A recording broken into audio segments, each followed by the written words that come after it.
Avertissement. Cette capsule sert d'introduction. Vous devez aller en classe pour réussir. Nous préférons vous en avertir. Bienvenue, mes très chers, à une nouvelle période où nous allons apprendre les propriétés collégatives. Nous allons débuter notre étude de ces propriétés avec l'abaissement de la pression de vapeur à l'équilibre. Nous sommes à la section 5. Dans nos notes de cours à nous sommes à la page 38. Page 38 dans notre cahier à nous. Nous allons voir aujourd'hui donc la variation de la pression. On appelle ça l'abaissement de la pression de vapeur d'équilibre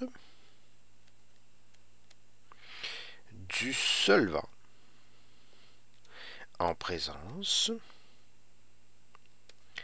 de soluté avec un S parfois, et c'est les solutés qui sont très peu volatiles. Parfois, s'il y en a plusieurs, ça prend un S. Et donc, le delta P veut dire un abaissement de pression de vapeur d'équilibre du solvant en présence de solutés très peu volatiles.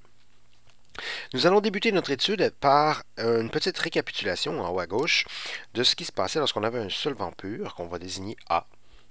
Lorsqu'on avait un solvant pur dans un contenant fermé à une certaine température gardée constante, nous avons le liquide qui est en équilibre avec sa vapeur, avec une certaine tension de vapeur qu'on appelait P0A, donc la pression de vapeur d'équilibre du solvant. Maintenant, ce qu'on observe, c'est que ce qu'on avait décidé de faire par la suite, c'était de faire un mélange. Pas seulement du solvant pur, mais ajouter d'autres choses à l'intérieur. Et donc, on va placer un soluté rouge, symbolisé par les petites billes ici, un soluté qui est placé dans le solvant. Donc, on a créé une solution.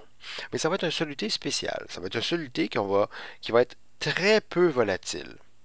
Et donc, par définition, la tension de vapeur du soluté B va être beaucoup plus petite que la tension de vapeur du solvant A.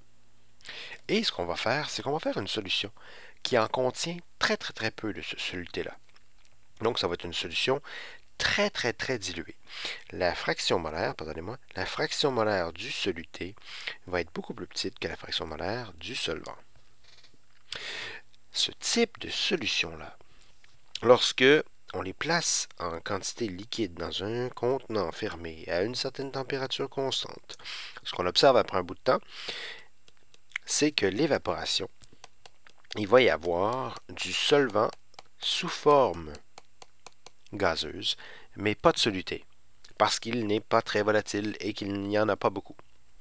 Ainsi donc, la pression de vapeur totale au-dessus de la solution à l'équilibre, la pression totale, normalement, elle dépendait du solvant et du soluté. C'était la loi de Raoult. Maintenant, ce qu'on va voir, c'est que, étant donné que la tension de vapeur de B dépend de sa pression de vapeur à l'équilibre, qui tend vers 0 parce que c'est très peu volatile, et de sa fraction molaire, qui tend vers 0 parce que c'est très dilué, eh bien, la contribution de B à la pression totale va être négligeable. Et si c'est négligeable, eh bien, la pression de vapeur de A sera la pression totale. Regardons bien, un petit peu à gauche. Faisons un bilan de tout ça. La pression totale, c'est environ ce qu'on va pouvoir définir comme étant la pression au-dessus de la solution. La pression totale, d'après ce qu'on vient tout juste de dire, si la pression totale, c'est la pression du solvant qui s'évapore, eh bien, selon la loi de Raoult, c'est aussi la tension de vapeur de A multipliée par sa fraction molaire. Si on examine la différence entre ce qu'il va y avoir au-dessus de la solution et ce qu'il y aurait au-dessus du solvant pur, okay, on va remarquer que ça va créer une différence de pression. Pourquoi? Parce que le solvant pur va forcément avoir une tension de vapeur supérieure à la pression de vapeur à l'équilibre qu'on retrouverait au-dessus d'une solution. Parce que ce qu'on retrouve au-dessus d'une solution, c'est la tension de vapeur multiplié par la fraction molaire de A, qui va forcément être plus petite que 1, parce qu'il y a quand même une petite quantité de B. Elle est très petite, mais la quantité de B vient diminuer la fraction molaire de A sous le chiffre 1. Par définition, la variation de pression de vapeur à l'équilibre va être la tension de vapeur du solvant moins la pression de vapeur de la solution à l'équilibre. Allons l'écrire dans notre résumé en haut à droite. Définition de delta P, c'est delta P est égal à la tension de vapeur de A moins la pression de vapeur de solution à l'équilibre. Première chose à écrire dans le carré. Par la suite, si on retourne ici, la loi de Raoult nous permettait d'écrire que la pression de solution, c'était P0A XA. Donc, réécrivons P0A moins P0A XA. Sachant que la pression de solution, c'est exprimé aussi par P0A XA. Factorisons le P0A. Donc, P0A, c'est 1 moins, si on enlève P0A, il reste XA. Et si vous vous rappelez de la définition des fractions molaires et du travail qu'on avait fait avec les fractions molaires, on pourrait réexprimer ça comme étant P0A et ceci 1 moins XA, c'est en fait XB.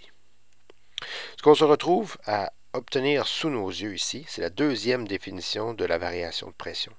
C'est-à-dire quelque chose qui dépend de la nature du solvant et de la quantité de soluté. C'est totalement indépendant de sa nature du soluté. C'est seulement la quantité qui compte. Puis c'est pas la quantité de solvant qui compte. C'est seulement sa nature. Est-il volatile ou non?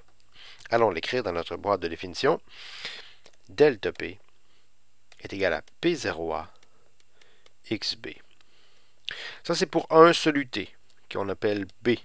Mais s'il y en a plusieurs, on réécrirait la même expression, P0A. Et là, ce qu'on ferait, c'est qu'on additionnerait chacune des fractions molaires, les différents solutés qu'il y aurait si on avait plusieurs solutés présents en solution. D'accord? Examinons le graphique qui est juste en dessous, ici.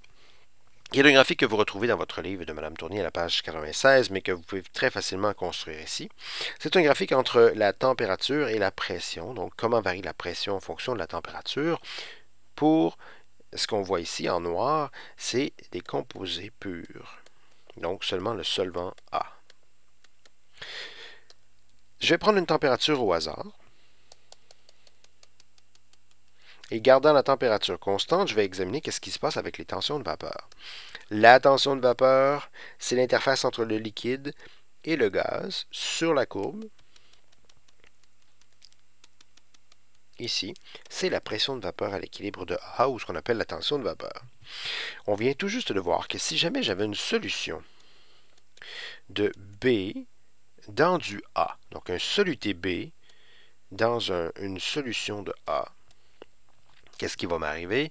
Eh bien, pour une même température constante, la pression de vapeur au-dessus de la solution va être inférieure. Il y a une diminution de la pression de vapeur.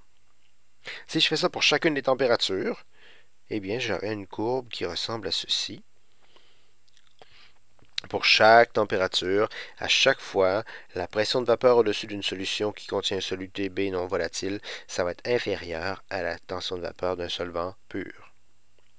Nous allons examiner les autres courbes ou qu'est-ce qui va se passer sur les autres propriétés dans les prochaines vidéos. Mais pour l'instant, souvenez-vous et apprenez par cœur, de grâce, ne faites pas l'erreur de ne pas les apprendre par cœur, les définitions de la variation de pression sous ces deux formes, celle-ci et celle-là. Elles sont définies pour toujours être positives, ces équations-là. Le delta P doit assurément être positif. Et donc, la plus grande valeur va soustraire la plus petite valeur. Apprenez-la par cœur, travaillez fort avec vos napkins à chaque fois que vous déjeunez, réécrivez-le. Vous allez les apprendre d'ici 3 ou 4 jours. À bientôt.